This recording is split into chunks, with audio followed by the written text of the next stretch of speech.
Good morning વિદ્યાર્થી મિત્રો. ધોરણ 11માં આપણે એક 5મું ચેપ્ટર શીખ્યા હતા કે એમાં તો પૂછપરછના પત્રો અને તેના પ્રત્યુત્તરો. એમાં પેલો પૂછપરછના પત્રો કોણ લખતું હતું? તો ગ્રાહક. કોને લખતું હતું? તો વેચાણકર્તાને. એના પછી આવે છે આપણું આ 6થું ચેપ્ટર. 6થા ચેપ્ટરમાં મેં તમને ઓર્ડર આપતા પત્રો શીખવાડ્યા કે ઓર્ડર આપતા પત્રો. હવે જે ઓર્ડર આપતા પત્રો છે એ કોણ લખતું હતું? તો ગ્રાહક લખતું હતું. કોને લખતું હતું? તો વેચાણકર્તાને. કે જે મુજબનો માલસામાન આપણે શું કર્યો છે? ઓર્ડર આપ્યો છે એ મુજબનો માલસામાન એ તમને મોકલાવી આપશું. કે અમને ઓર્ડર મળી ગયો છે અને માલસામાન મોકલાવી આપશું. તો લખનાર કોણ છે? તો પેસ્ટજી એન્ડ સન છે. જે કોણ છે? વેચાણકર્તા છે. એને કોને લખે છે? જો પ્રિન્સ કોકરીઝને. પ્રિન્સ કોકરીઝે શું આપ્યો છે? ઓર્ડર આપ્યો છે. તો સૌથી પહેલાં તો આપણે એનો આભાર માનીએ કે તમે અમને ઓર્ડર આપ્યો એ બદલ તમારો શું આભાર. અને ઓર્ડર મુજબનો માલસામાન છે એ આ સરનામા ઉપર આ રીતની પેકિંગમાં તમને શું કર્યો છે? મોકલાવ્યો છે. અને નાણાંની ચૂકવણીની બાબત પણ આપણે જણાવશું અને સાથે બિલની નકલ અને ટ્રાન્સપોર્ટ રસીદ પણ મોકલાવેલી છે. એવું આ ઓર્ડર સ્વીકૃતિના પત્રમાં આટલી બાબતો આપણે જણાવવાની હોય. સૌથી પહેલી આભાર માનવાનો, એના પછી આ મુજબનો માલસામાન આ રીતે મોકલાવ્યો છે. ને છેલ્લે આપણે એમ કહીએ છીએ કે અમારી જે વસ્તુની ગુણવત્તા અને ખાસિયતને કારણે તમે ભવિષ્યમાં અમને મોટા ઓર્ડર આપશો એવી પણ અમે અપેક્ષા રાખીએ છીએ. સાથે બિડાણમાં બિલની નકલ અને ટ્રાન્સપોર્ટ રસીદ લખવાનું ખાસ શું ન કરવાનું? ભૂલવાનું નહીં. તો પેસ્ટજી એન્ડ સન વેચાણકર્તા છે, એને ઓર્ડર મળ્યો છે પ્રિન્સ કોકરીઝનો. એના અમલ માટે એ શું કરે છે? પત્ર લખે છે. તો આપણે લખે છે ઘર વપરાશના ચિનાઈ માટીના વાસણના ઓર્ડરના અમલ બાબતે. હવે તમારા મનમાં પ્રશ્ન થતો હશે કે ચિનાઈ માટીના વાસણો એટલે કે કેવા વાસણો? તો ચિનાઈ માટીના વાસણો એટલે કે એવા વાસણો કે જે આપણા કપ રકાબી છે એ કેવા વાસણો કહેવાય? ચિનાઈ માટીના વાસણો કહેવાય. તો એને શું આપ્યો છે? ઓર્ડર આપ્યો છે. અને એના અમલ માટે શું કરાવી રહ્યા છે? તો પત્ર લખી રહ્યા છે. આપનો તારીખ 10મી મે 2016નો પત્ર મળ્યો. 10મી મે 2016નો પત્ર એટલે કયો પત્ર? તો ઓર્ડર આપતો પત્ર. એ ઓર્ડર પત્ર કે લોકોએ જોઈ લીધું. એને અનુસંધાનમાં ચિનાઈ માટીના વાસણોનો ઓર્ડર આપ્યો તે બદલ આભાર. એના પછી જે તમે મોકલાવેલ ઓર્ડર મુજબનો માલસામાન છે પટેલ ટ્રાન્સપોર્ટ એજન્સી દ્વારા આપના સરનામે એટલે કે ગ્રાહકના સરનામે રવાના કરવામાં આવ્યો. અને ગ્રાહકે જણાવ્યા અનુસાર માલસામાને કાર્ડબોર્ડ પેકિંગ. કાર્ડબોર્ડ પેકિંગ એટલે કે આપણે કે થર્મોકોલની શીટમાં જે પેકિંગ આવે છે જેથી કાચના વાસણો શું ન થાય? તૂટે નહીં. તે શું કર્યું છે? મોકલાવી દીધો છે. બિલના નાણાંની ચૂકવણી દિન 30માં સ્ટેટ બેંક ઓફ ઇન્ડિયા નાના બજાર બ્રાન્ચ મોરબી માટેથી કરવાની રહેશે. એ લોકો ભલે બેંકમાં લખેલું હોય પણ આપણે આપણી સરળતા ખાતર ચેકથી તમે 30 દિવસમાં કરી આપજો, ડ્રાફ્ટથી તમે 30 દિવસમાં કરી આપજો એવું પણ લખી શકીએ છીએ. અને સાથે બિલની નકલ અને ટ્રાન્સપોર્ટ રસીદ પણ શું કરેલી છે? બીડેલી છે. પછી આપણા માલની ગુણવત્તા અને ન્યૂનતમ ભાવ અને જે સમયપાલનને કારણે ભવિષ્યમાં તમે એમને મોટા ઓર્ડર આપશો એવી અપેક્ષા સાથે આપનો આભાર. ખાસ બિડાળમાં બિલની નકલ અને ટ્રાન્સપોર્ટ રસીદ લખવાનું શું ન કરતા? તો ભૂલતા નહીં. એના પછી બીજો પત્ર આવે છે કે Satyam tiles private limited company અમદાવાદને મળેલા ટાઇલ્સના ઓર્ડરના અનુસંધાનમાં અમલ કરતો પત્ર. હવે Satyam tiles private limited company છે એ શું છે? તો એ વેચાણ કરતા છે. અને ગ્રાહક કોણ છે? તો ગ્રાહક કોણ છે? જે હોટલ રોયલ પ્લાઝા. હવે હોટલ રોયલ પ્લાઝા છે એ કોણ છે? ગ્રાહક છે. જે વેચાણકર્તા છે એને હોટલ રોયલ પ્લાઝા એ ગ્રાહક છે. માટે સત્યમ ટાઇલ્સ પ્રાઇવેટ લિમિટેડ છે એ કોને પત્ર લખી રહ્યું છે? હોટલ રોયલ પ્લાઝાને એટલે કે ગ્રાહકને પત્ર લખી રહ્યું છે. કયો પત્ર? તો ઓર્ડરના અમલ કરવા બાબતે.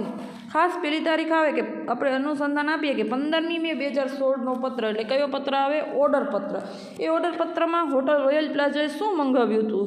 તો હોટલ રોયલ પ્લાઝામાં શું થાય છે? સમારકામ થાય છે. તો એના માટે તેને સત્યમ ટાઇલ્સ પ્રાઇવેટ લિમિટેડ પાસે 1000 બોક્સના જે ટાઇલ્સનો શું આપ્યો હતો? ફ્લોર ટાઇલ્સનો ઓર્ડર આપ્યો હતો. એ ઓર્ડર આપવા બદલ સૌથી પહેલાં તો આપણે શું માનીએ છીએ? આભાર માનીએ છીએ. કારણ કે એને આપણે શું આપ્યો છે? ઓર્ડર આપ્યો છે. અને પછી પેલા આભાર માની બીજા ફકરામાં શું આવે કે તમે જે પ્રમાણેનો માલસામાન મંગાવ્યો છે તે રોયલ રોલડાઇટ દ્વારા એટલે કે તે શું છે? ટ્રાન્સપોર્ટનું એક માધ્યમ છે તેના દ્વારા રવાના કરવામાં આવ્યું છે. ને 3 દિવસમાં તમારા સરનામે શું થઈ જશે? પહોંચી જશે. એના પછી આ ટાઇલ્સ છે માટે એને પણ તમારા જણાવ્યા મુજબ અમે કાર્ડબોર્ડ પેકિંગમાં શું કરેલું છે? પેક કરી અને વ્યવસ્થિત રીતે શું કરેલા છે, મોકલાવેલા છે. એની સાથે સાથે સૂચના મુજબ તમને આપણે એને કહીએ છીએ કે અમે અગાઉ જણાવ્યા મુજબ માલસામાન તમને 20 દિવસમાં શું થઈ જશે, માલસામાનના જે નાણાં છે એ 20 દિવસમાં યુનિયન બેંક પાલડી 4 રસ્તા અમદાવાદ દ્વારા કરવાના રહેશે. એટલે કે નાણાંની ચૂકવણી આપણે જે 20 દિવસમાં માલ મળ્યાના ક્યારે તો યુનિયન બેંક પાલડી 4 રસ્તા અમદાવાદ દ્વારા કરવાની રહેશે. એમ તમારા રીતે ફેરફાર કરી શકો છો, ચેકથી કરવાની રહેશે કે ડ્રાફ્ટથી કરવાની રહેશે, એવું આપણે શું કરી શકીએ છીએ, લખી શકીએ છીએ. અને ખાસ એ આપણે એમ લખીએ છીએ કે યાદ કરવા ખાતર જણાવીએ છીએ, કારણ કે આપણે શું છે તો ગ્રાહક આપણા કોણ કહેવાય, તો રાજા કહેવાય. તો ગ્રાહકને આપણે વિનંતી કરીએ ને એવું જ લખવાનું. તો એને યાદ કરવા એટલે કે એ લોકોને શું ન લાગે, ખરાબ ન લાગે કે નાણાંની શું કરી રહ્યા છે, માંગણી કરી રહ્યા છે. આ પત્રની સાથે બિલની નકલ અને ટ્રાન્સપોર્ટ રસીદ પણ શું કરેલા છે, બીડેલા છે. અને છેલ્લા લખીએ છીએ કે ભવિષ્યમાં આવા જ મોટા ઓર્ડર આપશો એવી અપેક્ષા છે. આપનો વિશ્વાસુ sales manager, Satyam tiles private limited. અને બિડાણમાં ખાસ લખવાનું ભૂલતા નહીં કે બિલની નકલ અને ટ્રાન્સપોર્ટ રસીદ. તો આ હતા આપણા ઓર્ડર અમલના પત્રો. એના પછી આવે છે કે ઓર્ડર રદ કરતા પત્રો. હવે જે ઓર્ડર રદ કરતા પત્રો છે ને એ ઓર્ડર રદ કરતા પત્રો કોણ લખે, તો ઓર્ડર રદ કરતા પત્રો છે વેપારી પણ લખી શકે છે અને ગ્રાહક પણ લખી શકે છે. કયા કારણોસર ઓર્ડર રદ કરતા પત્રો લખાતા હોય, તો પહેલું સૌથી કારણ છે કે સમયસર શું ન પહોંચ્યો હોય, માલસામાન પહોંચ્યો ન હોય. બીજું કારણ છે કે માલસામાન વ્યવસ્થિત ગુણવત્તાવાળો ન આવ્યો હોય. ત્રીજું કારણ છે કે ભૂલથી શું થઈ ગયો હોય, ઓર્ડર અપાઈ ગયો હોય. અને ચોથું કારણ વેપાર કરતાનું છે કે ક્યારેક વેચાણ કરતા છે હડતાલને કારણે માલ જ ઉત્પન્ન ન થયો હોય, તો એને ઓર્ડર લઈ લીધો હોય પણ તું માલ મોકલાવી શકે એવી પરિસ્થિતિ ન હોય, તો ત્યારે ઓર્ડર શું થતા હોય છે, રદ થતા હોય છે. તો પહેલો જ આપણે ઓર્ડર રદ કરતો પત્ર જોઈએ કે માલસામાનની ખરીદી કર્યાના ઓર્ડર આપ્યાના 30 દિવસ બાદ આપણે ઓર્ડર આપી દીધો છે ને 30 દિવસ થઈ ગયા છે, હજુ પણ શું નથી થયો, માલ આપણા પાસે પહોંચ્યો નથી. 2 વાર એને સ્મૃતિપત્ર પાઠવ્યા. સ્મૃતિપત્રનો મતલબ થાય છે કે યાદ કરાવતો પત્ર. છતાંય પણ આપણી પાસે હજી માલસામાન પહોંચ્યો નથી, તેથી આપણે એ ઓર્ડર શું કરી રહ્યા છીએ, રદ કરી રહ્યા છીએ. લખનાર કોણ છે, અપના જનરલ સ્ટોર. જે કોણ છે, ગ્રાહક છે. કોને લખે છે, જલારામ ટ્રેડિંગ એન્ડ કંપનીને. એને જલારામ ટ્રેડિંગ એન્ડ કંપનીને ઓર્ડર આપ્યો તો 2 વાર યાદ કરાવ્યું, છતાંય પણ તેને શું નથી કર્યો, માલસામાન મોકલાવ્યો નથી. માટે ઓર્ડર રદ કરતો તે શું લખી રહ્યા છે, પત્ર લખી રહ્યા છે.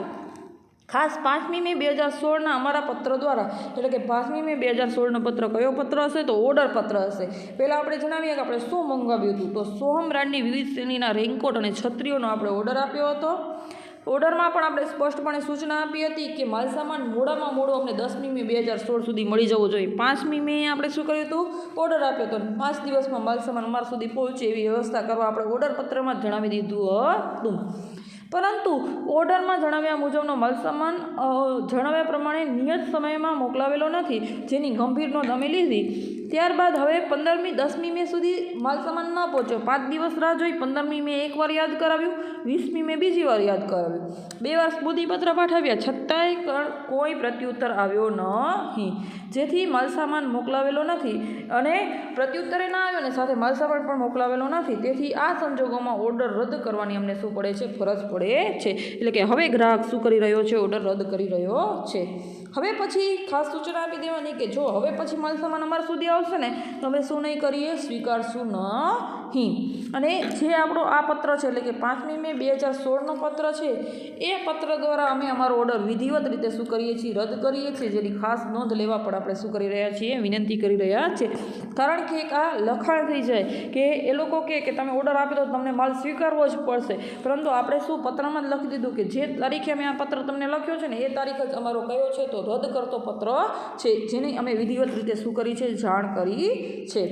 આપનો વિશ્વાસ શું. તો આ રીતે સૌથી પહેલાં તો આપણે શું મંગાવ્યું હતું, એના પછી કેટલા 2 વાર આપણે યાદ કરાવ્યું, છતાંય પણ માલસામાન શું ન થયો, આવ્યો નહીં. માટે અમે શું કરી રહ્યા છીએ, આ પત્ર ઓર્ડર રદ કરી રહ્યા છીએ. અને ખાસ એ લખવાનું પણ ન ભૂલતા કે હવે પછી માલસામાન આવશે તો અમે શું નહીં કરીએ, સ્વીકારશું નહીં. એના પછીનો પત્ર આવે છે કે માલસામાનનો પૂરતો જથ્થો ઉપલબ્ધ હોવા છતાંય પણ અમે ઓર્ડર આપી દીધો તો અમને આ ઓર્ડર શું કરવો છે, રદ કરવો છે. તો માલસામાનનો પૂરતો જથ્થો ઉપલબ્ધ હોવા છતાંય ગ્રાહક તરફથી ભૂલથી ઓર્ડર અપાઈ ગયો છે. આપણી પાસે ઘણો બધો સામાન હતો, પરંતુ આપણે એવું લાગ્યું કે ગોડાઉનમાં એ માલ છે નહીં. તો ભૂલથી શું થઈ ગયું, તો ગોડાઉન મેનેજર પાસે ઓર્ડર મુકાઈ ગયો. હવે એ માલ આપણે નથી જોઈતો, કારણ કે ઓલરેડી આપણી પાસે વધુ માલ એ પડ્યો જ છે. તો આપણે શું કરીએ છીએ, ઓર્ડર રદ કરાવીએ છીએ. પરંતુ સૌથી પહેલાં તો આપણે ટેલિફોન દ્વારા એને જાણ કરી દઈએ છીએ ને પછી વિધિવત રીતે ઓર્ડર રદ કરવાનો પત્ર શું કરીએ છીએ, લખીએ છીએ. તો લખનાર કોણ છે, તો લખનાર અહીંયા છે યુગ ફેશન વેર. જે યુગ ફેશન વેર છે ને એ શું કરે છે, તો પત્ર લખે છે. કોને પત્ર લખે છે, તો યુનિક રેડીમેડ ગાર્મેન્ટને. યુગ ફેશન વેર છે એ કોણ છે, તો એ ગ્રાહક છે. એ કોને લખે છે, વેચાણકર્તાને. કયો પત્ર, તો ઓર્ડર રદ કરવા અંગેનો. સૌથી પહેલાં તો ટેલિફોન દ્વારા વાતચીત મુજબ 15મી મે 2016ના પત્ર દ્વારા 500 યુનિક રેડીમેડનો જે શર્ટનો ઓર્ડર આપ્યો હતો તે રદ કરવા માંગીએ છીએ. આપણે ઓલરેડી ટેલિફોન દ્વારા એની સાથે વાતચીત થઈ ગઈ છે, પરંતુ આ એક વિધિવત રીતે ઓર્ડર રદ કરતો પત્ર લખીએ છીએ. પછીનું કારણ જણાવીએ છીએ કે શા માટે એમને ઓર્ડર રદ કરવો પડે છે. તો અમારા ગોડાઉન મેનેજરની શરત ચોકથી અમે 500 યુનિક રેડીમેડ શર્ટનો ઓર્ડર આપ્યો હતો. હકીકતમાં ઉપરોક્ત માલસામાનનો પૂરતો જથ્થો અમારી પાસે શું છે, ઉપલબ્ધ છે, પરંતુ ભૂલથી એ ઓર્ડર શું થઈ ગયો છે, અપાઈ ગયો છે. માટે આ માલસામાનની અમને શું નથી, જરૂર નથી. હવે અમારા તરફથી ઓર્ડર રદ કરવાના કારણે સર્જાતી અસુવિધા બદલ અમે દિલગીર છીએ. કારણ કે આપણે ભૂલ કરી છે કે આપણે શું કરી નાખ્યો છે, ઓર્ડર આપી દીધો છે, પછી આપણે રદ કરાવીએ છીએ. તો એ લોકોને જે અસુવિધા થઈ હોય એની બદલ આપણે શું કરીએ છીએ, દિલગીરી પણ વ્યક્ત કરીએ છીએ. પરંતુ પાછળથી આપણે એવું પણ જાણ કરીએ છીએ કે અમારો માલસામાન છે એ સંપૂર્ણપણે વેચાણ થઈ જશે, ત્યારબાદ અમે તમારા પાસેથી જરૂરથી માલસામાન શું કરશું, મંગાવશું. અમારો ઓર્ડર રદ કરતો પત્ર તમને મળ્યો હોય તો તેને ગ્રાહ્ય રાખજો, એટલે કે તેને માન્ય રાખજો. અને તમને એ પત્ર મળે એ પછી અમને એ ઓર્ડર રદ થઈ ગયો છે તેવી જાણ કરતો પાછો પણ વળતો જવાબ કરતો પત્ર પણ લખજો. આપનો આભાર, આપનો વિશ્વાસ. આ પત્ર ગ્રાહક છે ભૂલથી ઓર્ડર અપાઈ ગયા બાદ શું કરતો હોય છે, તો રદ કરવા માટે લખતો હોય છે. તો આ રીતે આપણે આ ચેપ્ટરમાં ઓર્ડર આપતા, અમલ કરતા અને રદ કરતા પત્રો શીખ્યા. એના ફોટા હું તમને મોકલું છું. એની સાથે સાથે વિકલ્પોને 1-2 વાક્યો તો તમને શું કરવાના છે, લખવાના જ છે. અને બાકીના પ્રશ્નના ફોટા મોકલું છું એ તમને શું કરવાના છે, તમારી પાકી બુકમાં વ્યવસ્થિત રીતે શું કરવાના છે, લખવાના છે. Thank you.